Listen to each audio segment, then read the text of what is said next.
وہ یہ ہے کہ نبی پاک صلی اللہ علیہ وسلم نے یہ بھی بتا دیا کہ ماں کا بڑا حق ہے، اور حضور نے یہ بھی بتا دیا کہ بیوی کا بھی حق ہے۔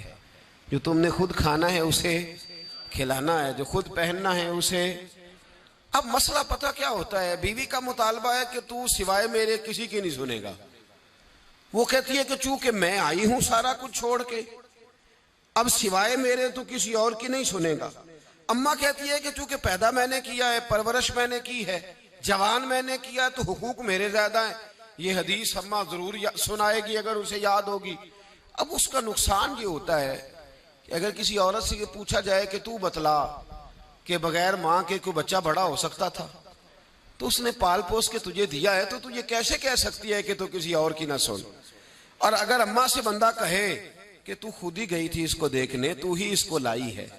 اب کس طرح کر کے یہ ممکن ہو سکتا ہے کہ خاتون خانہ جو نکاح کر کے آئی ہے، جس کے حقوق کا تعین خود نبی پاک صلی اللہ علیہ وسلم نے فرمایا، اس کو حق نہ دیا جائے؟ ہمارے ہاں نقصان یہ ہوتا ہے، ایک آدمی کہتا ہے کہ بھائی میری سنی جائے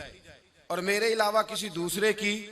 نہ سنی جائے، بالکل میری حد تک معاملہ رہے، آگے نہ بڑھے۔ میرے رسول پاک صلی اللہ تعالیٰ علیہ وآلہ وسلم کی خدمت عالی مرتبت میں جب ایک شخص نے عرض کی کہ حضور مجھ سے بڑا گناہ ہو گیا ہے تو میں کیا کروں، تو نبی پاک نے فرمایا جا کے اپنی اماں کی نوکری کر۔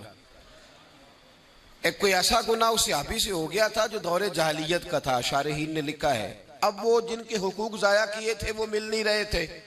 یا وہ دنیا سے جا چکے تھے، تو اس نے حال پوچھا کہ حضور اب کیا کروں؟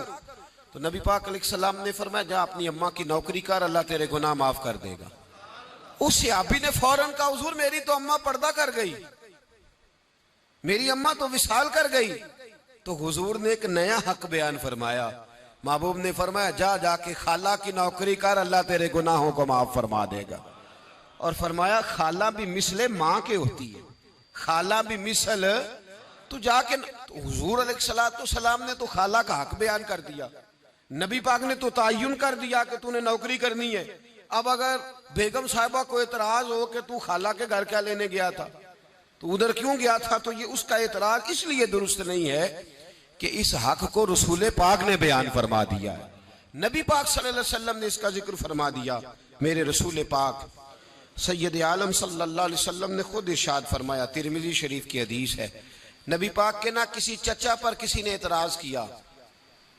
توجہ ہے میری بات پر؟ اب یہاں وضاحت نہیں ہے کہ وہ مسلمانوں میں سے تھے یا غیر مسلموں سے تھے، لیکن کسی نے حضور کے کسی چچا پر، ہمارا پتہ کیا حال ہے، چاچا تو بڑا دشمن ہوتا ہے نا، تو اس پر تو اعتراض کرے تو ٹھنڈ پڑتی ہے معاذ اللہ، لوگ کہتے ہیں فٹافٹ کر دو جملے اور کہہ دے، چاچا تو شریک ہوتا ہے، روز ابا بتاتا ہے، اماں روز تبصرہ کرتی ہے کہ بڑا ظالم ہے۔ حضور کے چچا پر کسی نے اعتراض کیا، یہ ترمذی ہے، تو نبی پاک صلی اللہ علیہ وسلم نے فرمایا خبردار،